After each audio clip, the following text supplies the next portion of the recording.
This is your treatment plan for recovery. In order for an individual to have sustained long-term recovery, they need to work with the sponsor. They need to get away from people, places, and things that are triggering to them that can put them back and have them relapse. They need to find a support group that will support them if ever they feel triggered in any way.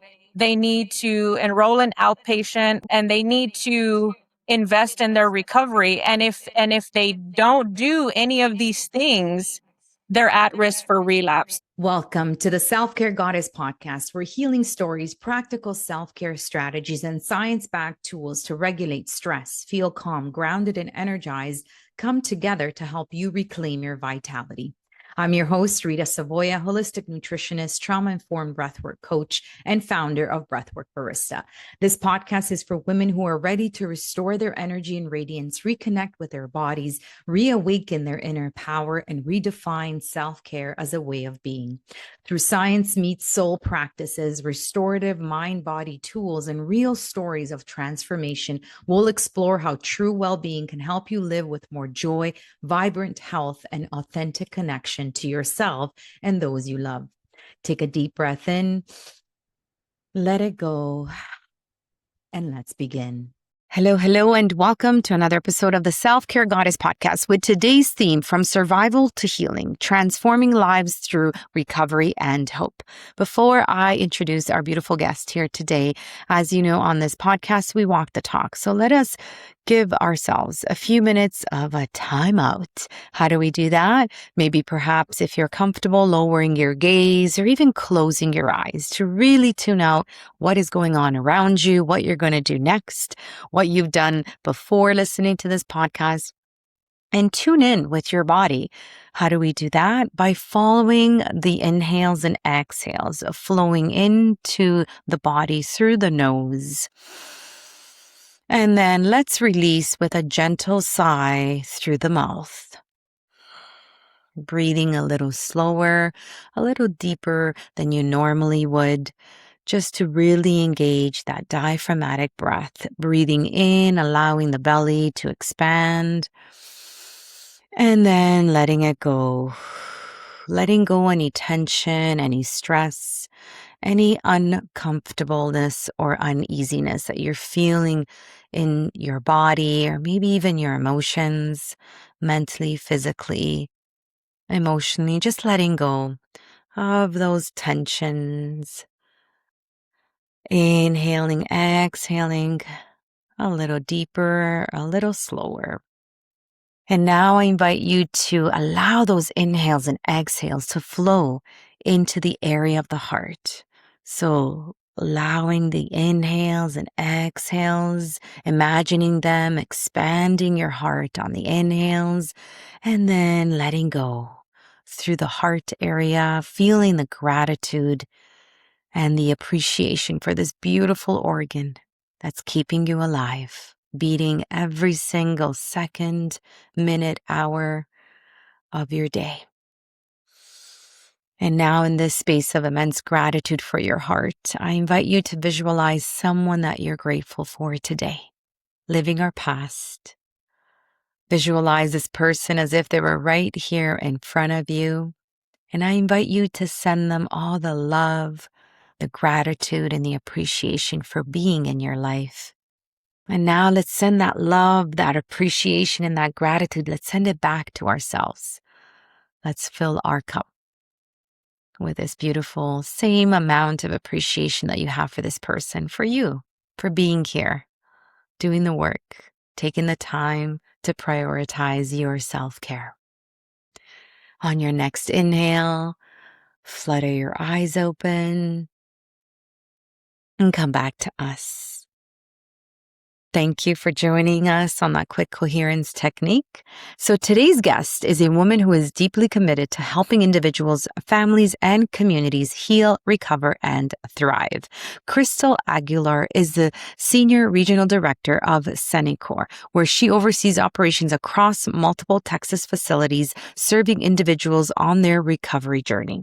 Beginning her career as a licensed chemical dependency counselor, Crystal has spent years supporting those those affected by substance use and mental health challenges, while advancing into leadership roles focused on organizational excellence, compliance, and community impact. She holds degrees in psychology and forensic psychology and is currently pursuing her doctorate in business administration with a focus on organizational behavior and leadership. Her work is driven by a passion for breaking generational cycles, reducing stigma around mental health and addiction, and expanding access to prevention, treatment, and recovery resources for underserved communities. Whether through community partnerships, advocacy, or leadership development, Crystal is dedicated to creating pathways for healing, hope, and lasting transformation. And beyond her impressive professional accomplishments, Crystal has a unique way of finding calm. She has a pet tarantula named Poncho and says watching him slowly crawl around helps her relax. She has a not so secret love for pens, and if her life had a soundtrack right now, it would be The Greatest by Sia. Crystal, welcome to the Self Care Goddess podcast. How are you today? Great. Thank you for having me today. Thank you for being here.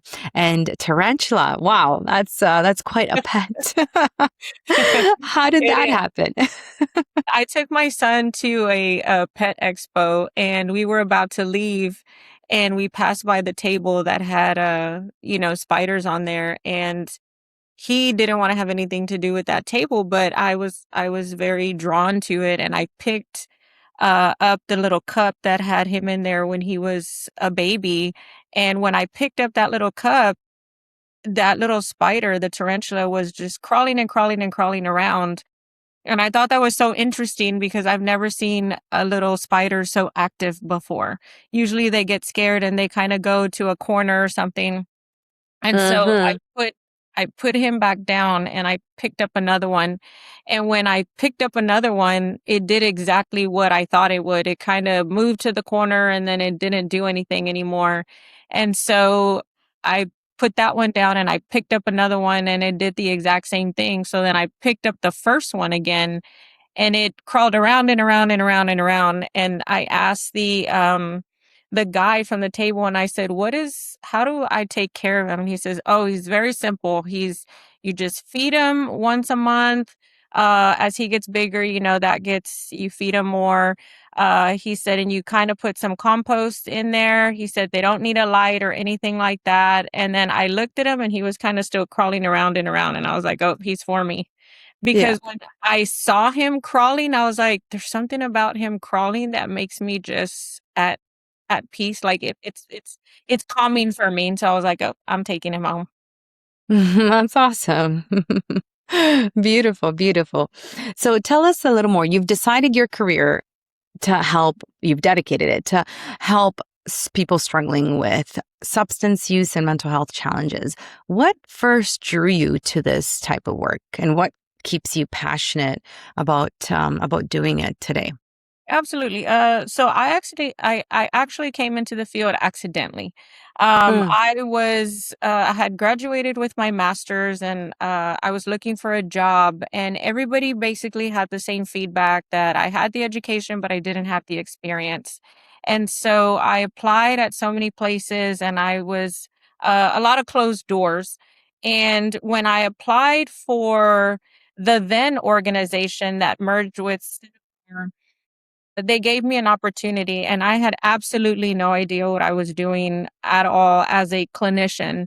Um, but the having conversations with people and also having addiction in my family and um I had knowledge of it, but it was accepted. For example, we had people in my family who used substances and alcohol, but it wasn't taboo. It was, my babysitter was my cousin and she was, huffing spray and watching me at the same time. So I didn't see it as a problem. So when I got a caseload of individuals, I started hearing their stories, and it was never on the judgment level because, of course, people in my family, so I never judged, but I started hearing how alone they felt, how mm, unseen they felt. And I thought, well, these are just people. They're people like you and I. They just got lost somewhere along the way, and I want to help them. And so that's what initially kept me in the field. And then after, I just continued. Wow, that's amazing. I love how these stories happen almost by accident, but it's no coincidence. You were meant to be exactly where you are at right now. So, in terms of, you speak about breaking generational cycles. What are some of those patterns, whether related to addiction, trauma, or mental health that get passed down through families? And how can we begin to change that narrative? What are some of your thoughts on this?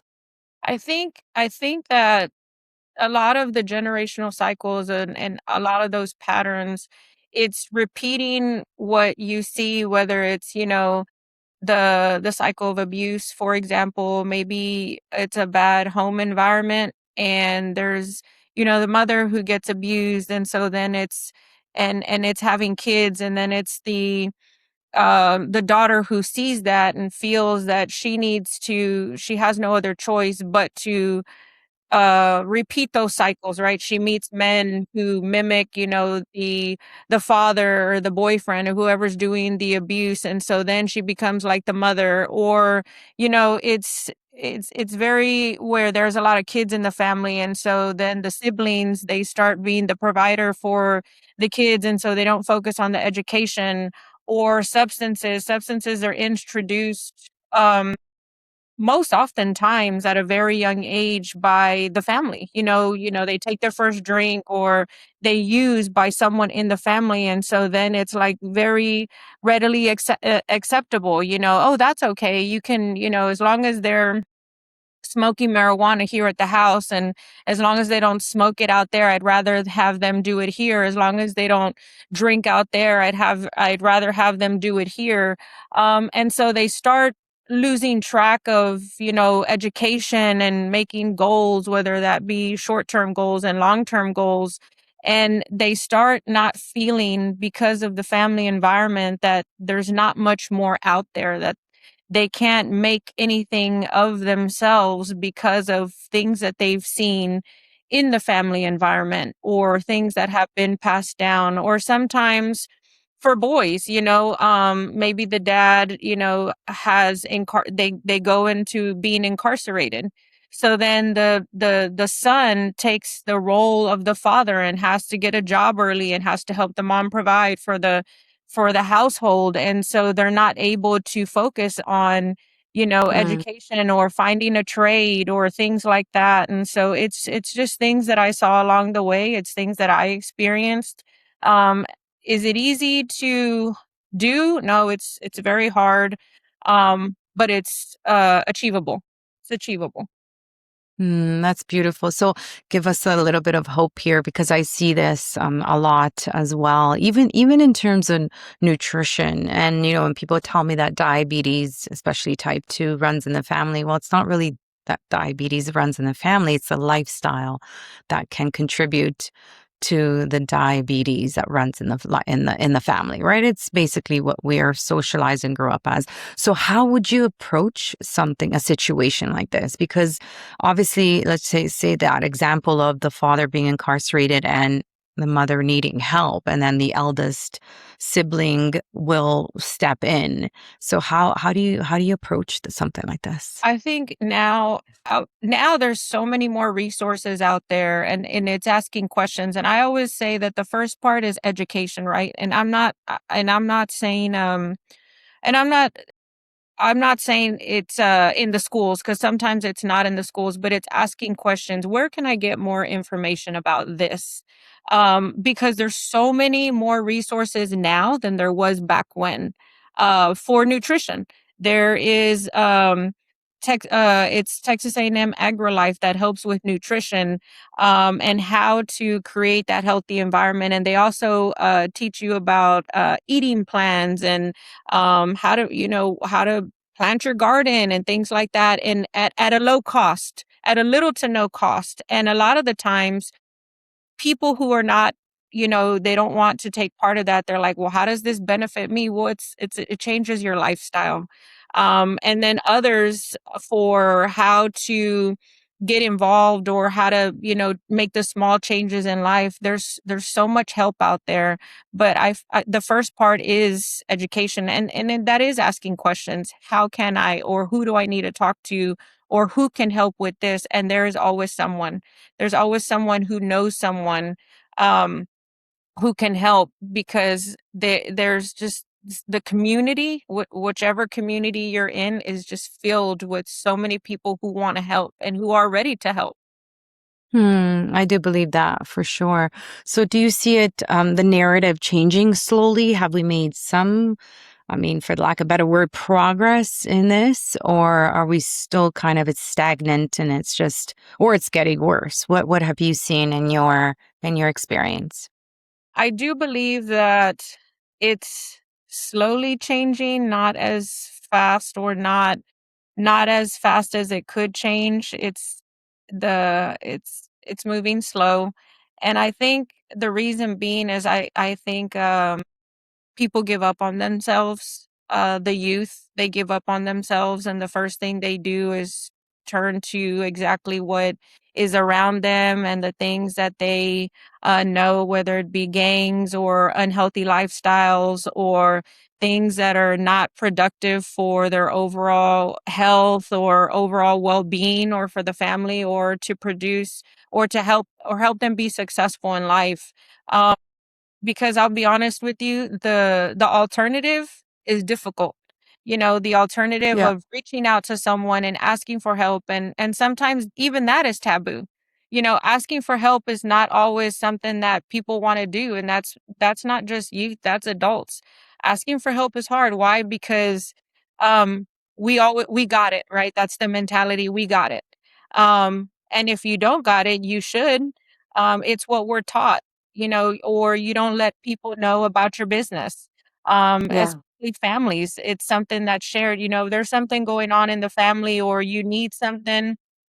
You're taught, that's our business. You don't air our laundry, our dirty laundry, and so it becomes the norm to not ask for help, whether it's mental health, substance abuse, or just services, and so that becomes the standard. No, I agree. I agree.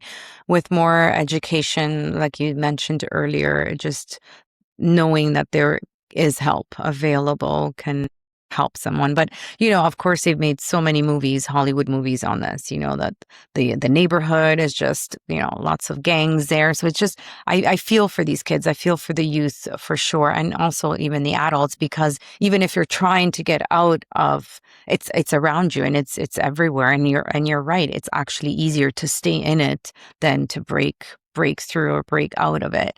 So how would you approach that with someone who came to you for help, but they're under these circumstances? I'm just curious, would you like, is moving even an option, or is that too drastic, or would it just be like, yeah, or is there like financial support that they can maybe apply for or ask for? I'm just curious, are there programs out there? So we have actually there's different, for example, here, I work with let's take the youth for example. So for the youth that are, potentially want to get away from gangs or find a productive environment, we work with Elevate 361. What that does, Elevate 361 is a place that the youth can go, and it's kind of like a rec Hmm. area. They have, games Hmm. there, but they also provide classes.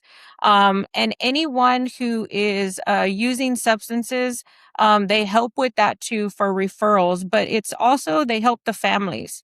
Anything that the family needs, they'll also help the families to connect with different services outside in the community. What do you need? Do you need a food pantry? Do you have siblings who need formula?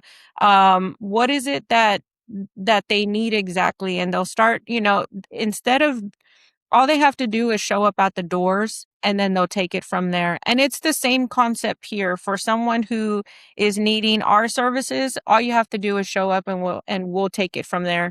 And that's what I encourage a lot of the times for someone who has, a substance or alcohol problem. Just show up, because a lot of the times people just, they have that well, I don't need it, but I don't need this or I don't need that, but all it takes is you showing up. So a lot of the mentality that a lot of the providers have or a lot of individuals out in the community is just show up and we'll take it from there. We'll start asking the questions because we know that that's the mentality, that asking for help is taboo. So then we get involved and we say, how can we help? How can we help you? How can we help the family? Because really, regardless whether it's a bad home environment, you need food, you need, maybe there's financial, you need help paying bills. There's services for that. We work with a different partner. Mission 911 helps with bills, and or helps with different programs that help to cover the bills during hard times. And so we'll start asking questions. What is it that you need? And how can we help you? And really, that's the first thing. How can we help? And once a person hears that someone cares, or you have to show them. A lot of the times, a lot of people, um it's not about you saying you care. You have to show them you care, and you have to walk alongside them and be consistent and continue to show up. That's the main thing, because there's a lot of people who have probably been let down by society. And there's a lot of Mm. judgment in society. I'll be honest, there's a lot of judgment. And so Mhm. showing up and walking on alongside them and being consistent, it gets individuals to open up. Yeah, I love the work that you're doing. So, I'm actually helping. I'm not sure if you're familiar with Covenant House in Toronto. I have heard of. So, yeah, so I do some work with them. I do some work with mentors and mentees, and so yeah, very familiar with that sort of setup, helping these youths find a better alternative, a more promising alternative. So, kudos to the work that you're doing for sure. So, Crystal, many people think that recovery is simply just stopping the behavior or the addictive behavior or the substance. What do you wish more people knew about what really needs to happen underneath for for that recovery to happen? What do you think people what do you wish people would know more of, maybe from a physiological or emotional side or both?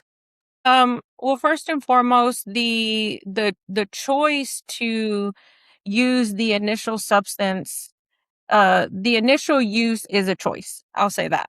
But after, it does become an addiction. And Mm. that is actually a diagnosis in the DSM now. And so what it does is it changes the brain chemistry. And it basically essentially it rewires the brain to where Maslow's hierarchy of needs, right? The needing to be food and housing and shelter and all those things, they fall to the wayside. And so when an individual, I'll give an example, when an individual goes and they see a person on the street, a homeless person, or, a person who has let all that fall to the wayside, they think, how could they be out there asking for money? Well, they're not thinking like that. They're not thinking about, being on the street and, sleeping or eating out of the dumpster or anything like that, because their brain has been rewired to where the only thing that they are thinking about is their next high or is their next drink, because now that is essential for them. That is their priority to be able to survive. They're in survival mode. And in order for them to be able to get some, semblance of normalcy back, right? Because what is normal? But in order for them to get some of that back, they would need to go to treatment and to be able to Mm. de-harvest the substances and alcohol out of them, to be able to and get some other skills. Because for individuals, whether it be mental health or substance abuse, it takes over. It does. It takes over. Um, but going back to it, yes, the initial use where you first put something into your body, that's a choice.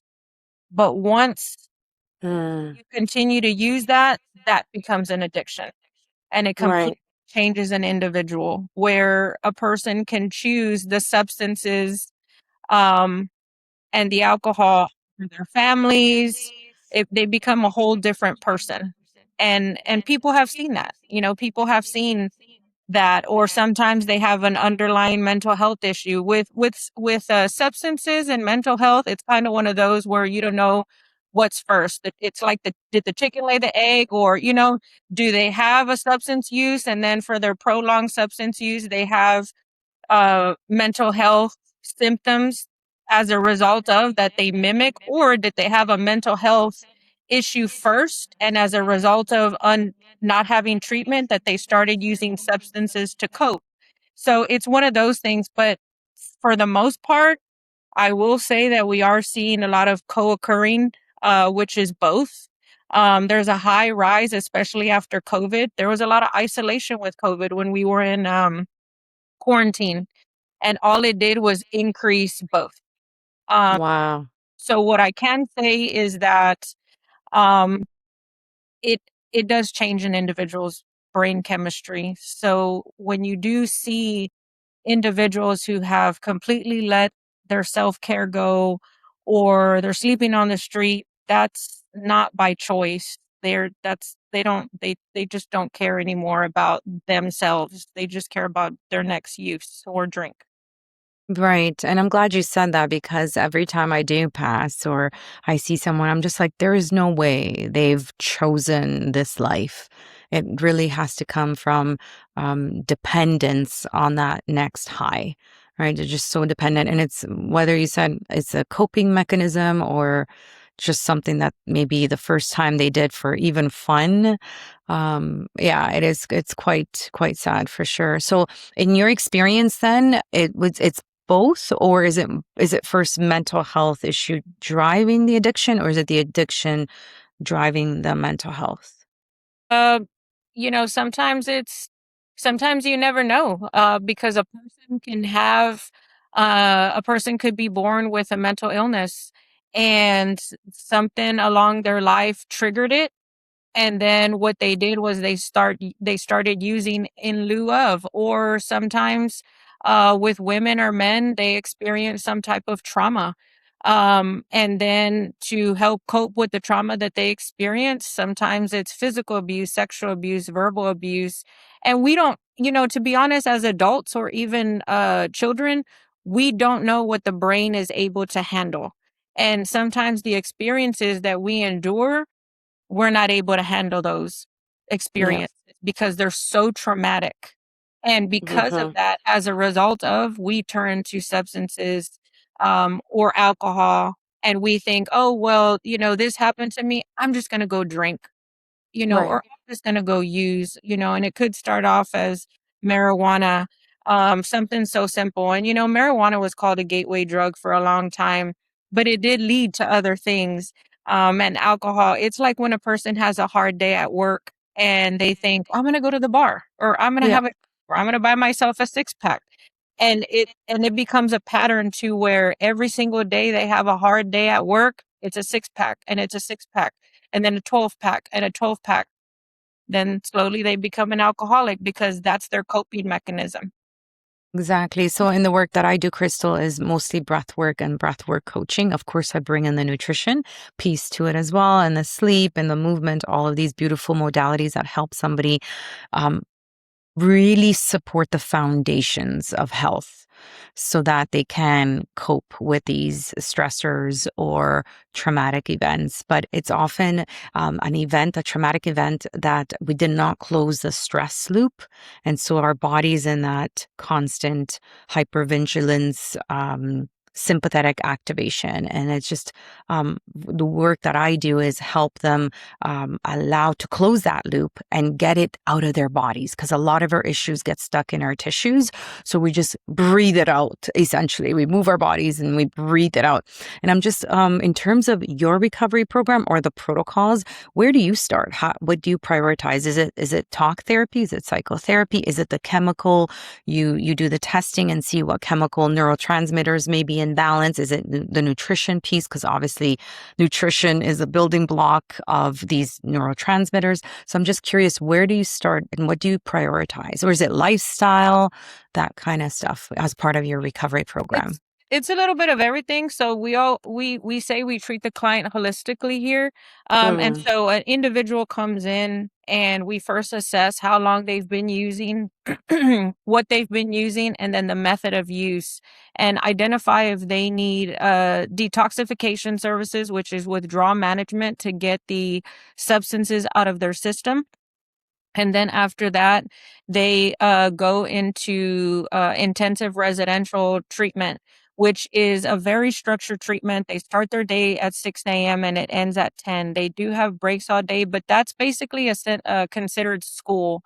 And what it does is it provides structure back to them, because during their time of drinking and drugging, they forget to do the small things, make their bed, um, tuck in their shirt, or practice good hygiene. And so a lot those classes teach triggers and coping skills, anger management.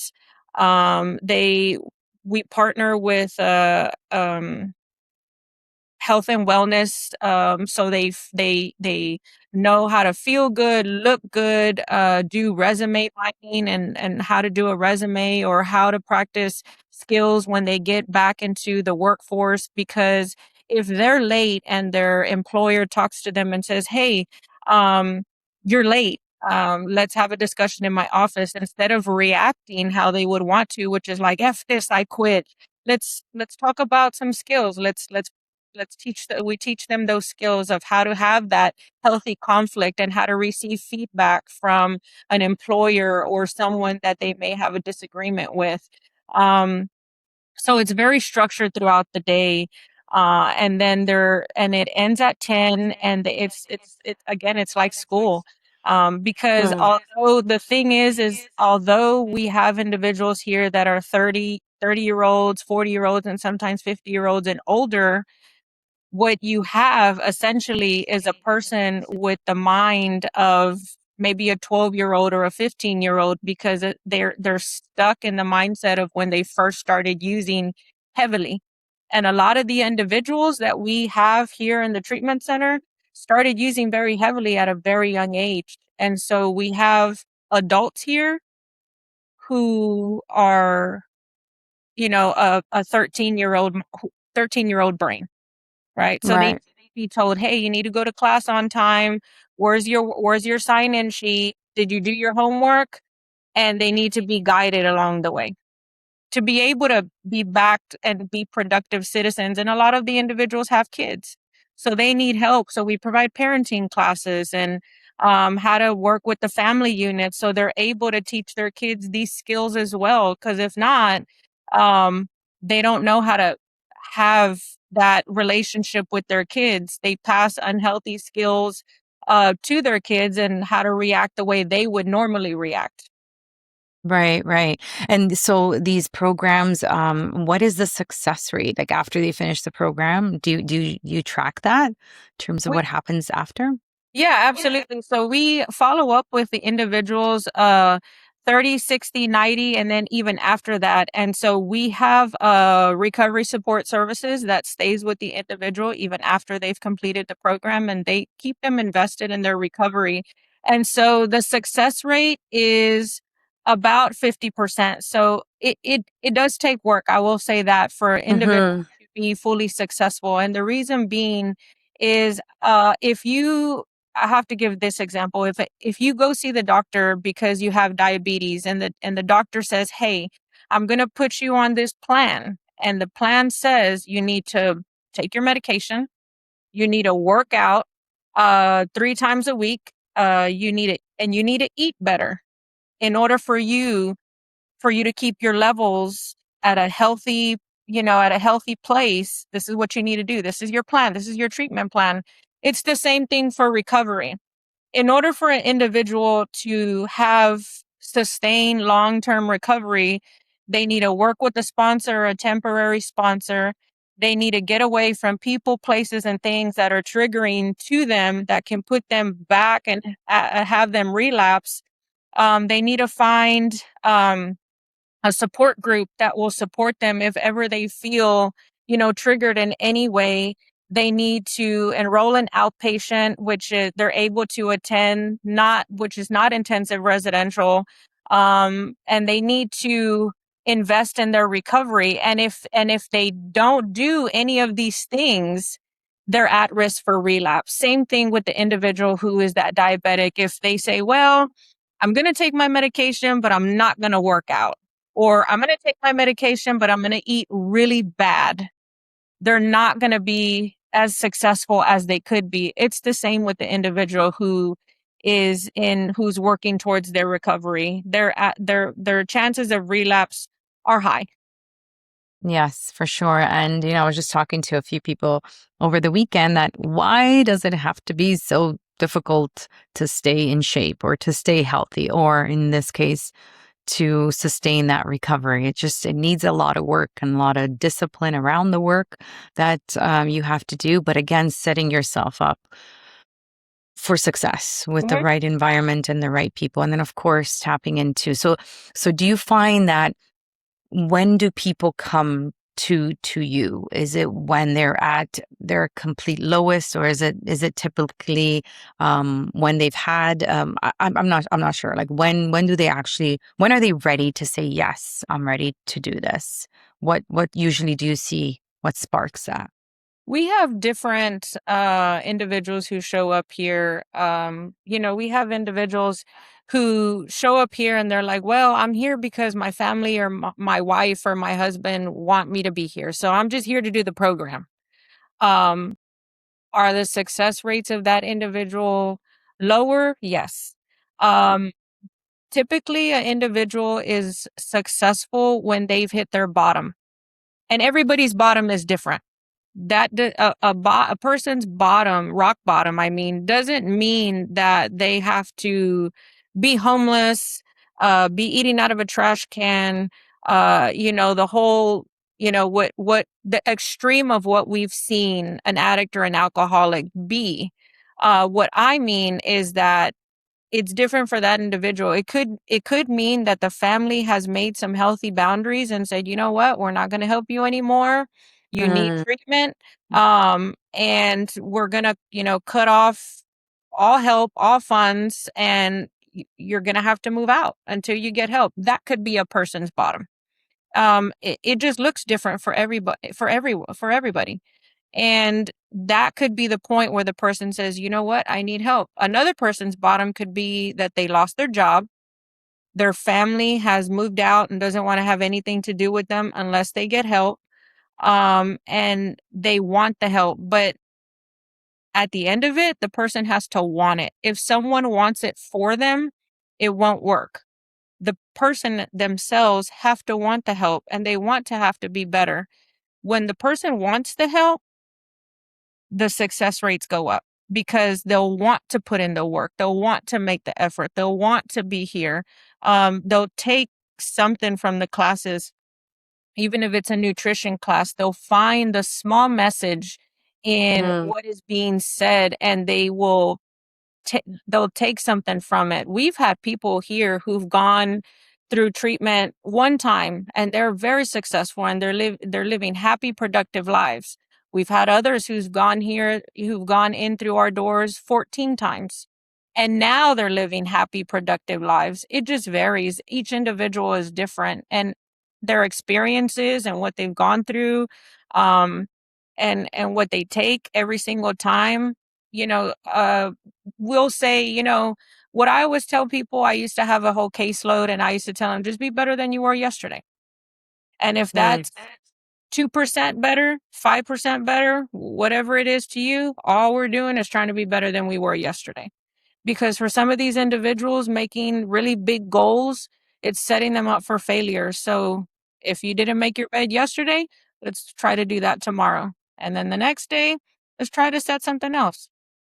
Right, right. We're meeting them where they're at. Because Absolutely. sometimes they may not be ready to open up and receive and do the change. I wish there was like something that we can do to help motivate them, to sort of expedite that without hitting that rock bottom, right? Without getting to that extreme for that person. As you said, it's very individualized. I wish there was something. So what do you recommend for a parent or parents listening to this podcast or watching it, that they do have their son or daughter or youth um, that is stuck there in terms of substance abuse or just addictive behavior, what would you recommend? What's this sort of first step that you would recommend parents to do? Would recommend looking for the signs. Vaping is real big right now. And I've come across some parents that, they'll reach out to me for help, and, people that I know, and they'll say, oh, I have my son or daughter and they started vaping. But they're not vaping, the one that has THC. They're vaping the one that just has the flavor, Tobacco. the Oh, the tobacco. flavor. Yeah. Okay. And so, but vaping is vaping, Yeah. and so, and to be aware of, that when something like that happens, it's to just be aware, because that in itself is it's a starting place. Just the way marijuana was the gateway back when, and people used to dismiss it. Mm-hmm. They used to laugh at the fact that people called it the gateway drug. But I have several adults here, and we have youth we have a place, a location called Odyssey House. And a lot, and I would say 5 years ago, you would hear that the youth were there for marijuana.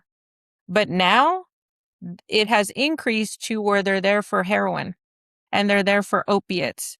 So when I say that the trends are changing, and that substances are becoming increasingly worse, and that we're still in this opiate epidemic for a reason, when you hear that your son or daughter started vaping, that's a red flag. Don't dismiss it.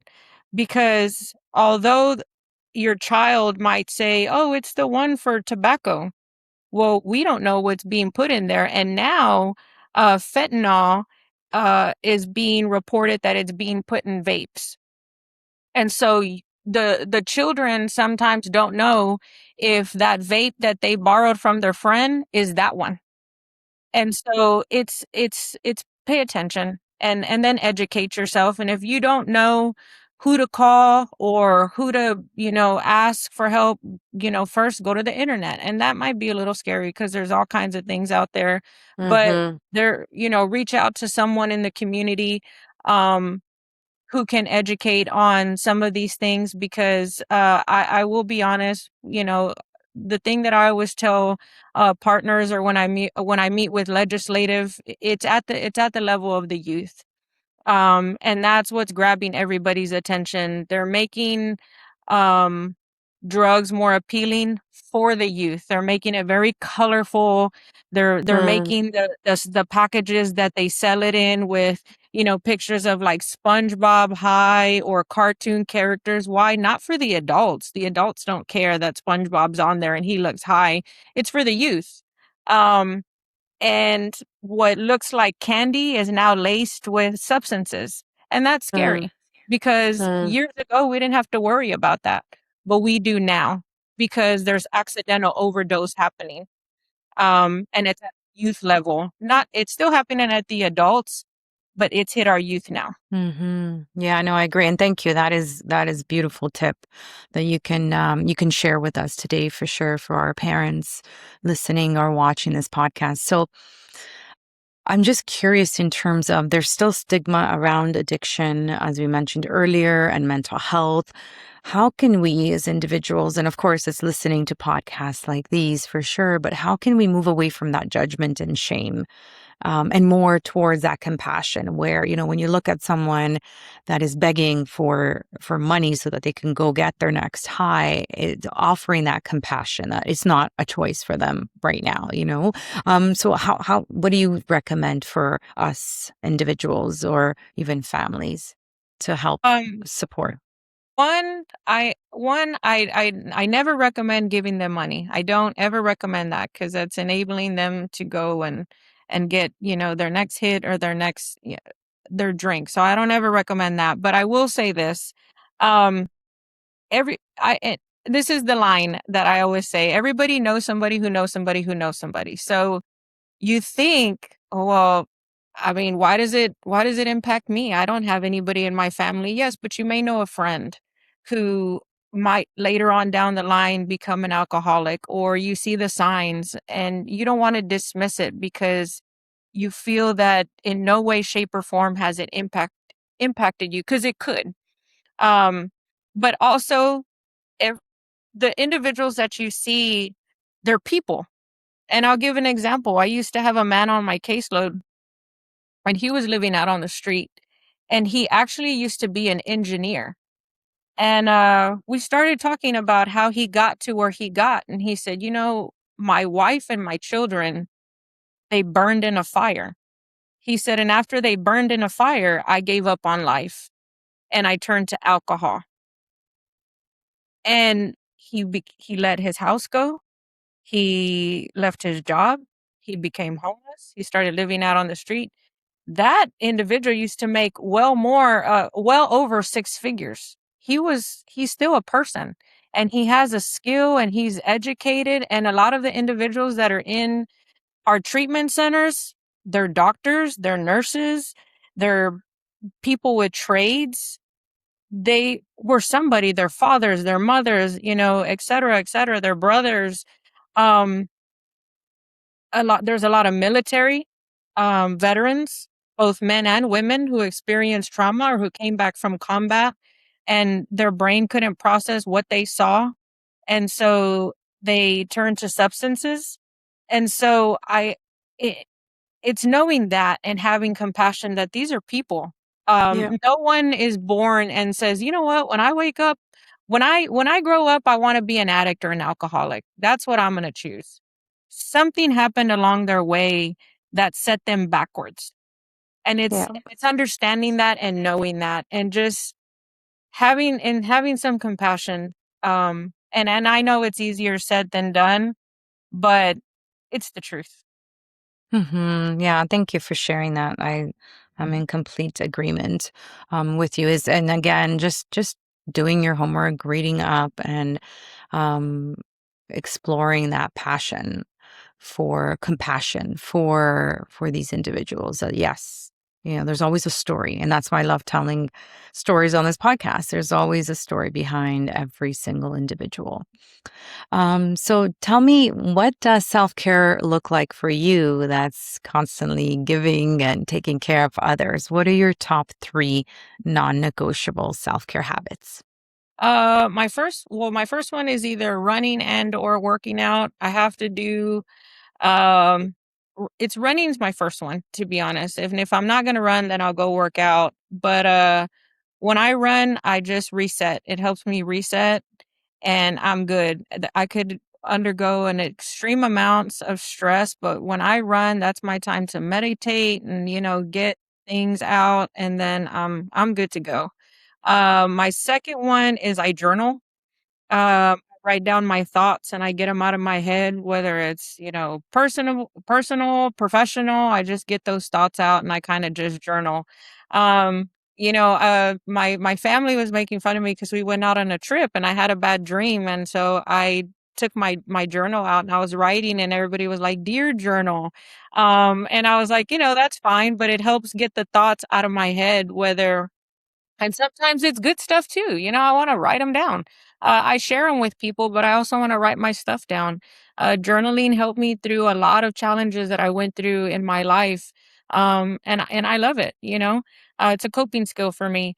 My last one is I hang out with friends. The friends that I have, and I love to laugh, and we just talk about anything and everything except work.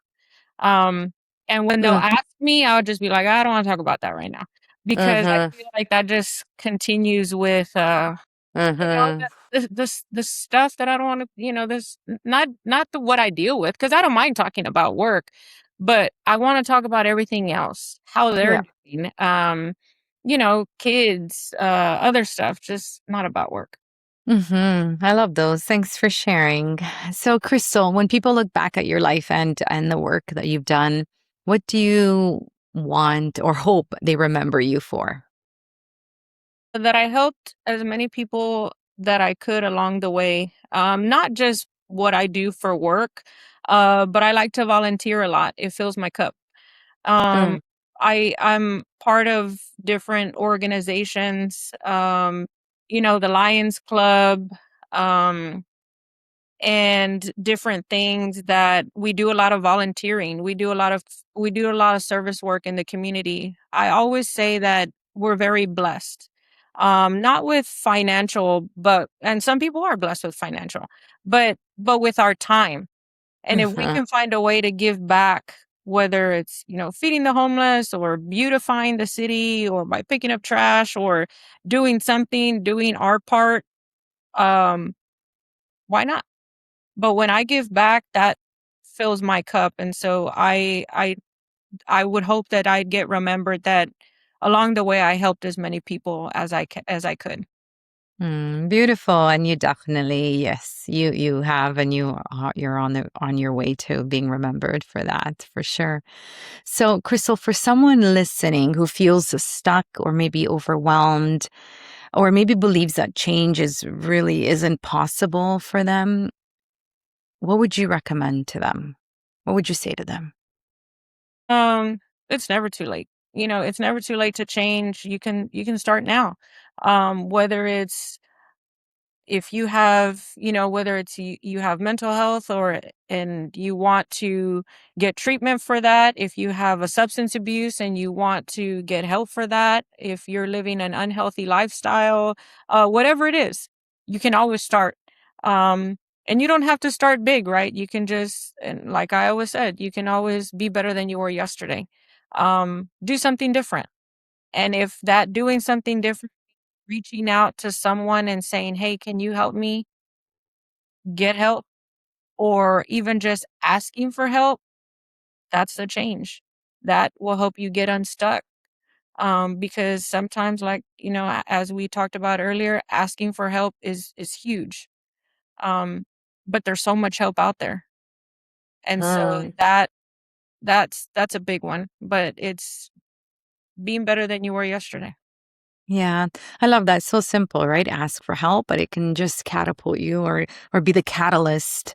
That simple change that you make, that tiny little change can be the catalyst for just what's possible. So I appreciate that very much. So where is the best place to connect with you, or if anyone really wants more information on your programs, where's the best place? My email, um, I don't mind giving my number out. I give my number out. It's public. So I give my cell phone number out to people, but my email, caguilar@cinecore.org. Is a great way to reach me, or if people have questions or they want to find out more about the program, or if they want to find out about resources out in the community, not about recovery, but maybe they need a resource for mental health, or maybe they want to find out resources for the youth, or maybe they want, for food or clothing. I know a little bit of everything, and what I don't know, I can find out. And then my number, it's 956-437-5007. Um, both, you know, I'm available and open and willing to help. Beautiful. Well, thank you so much for this beautiful, really heartfelt conversation. And I just want to extend my gratitude for making the time out of your busy day to be here with us and my community. So grateful that you have, that our paths have crossed. Thank you so much for your time. Thank you. Take care. Bye for now. Thank you for tuning in to the Self Care Goddess podcast. If today's episode inspired you, share it with another woman who's ready to reclaim her vitality and lead from within. To continue your journey, be sure to subscribe, leave a review, and connect with me on ritasavoya.com. Until next time, remember, self care isn't selfish, it's your superpower. Take a deep breath in, exhale, and keep rising. Ciao for now.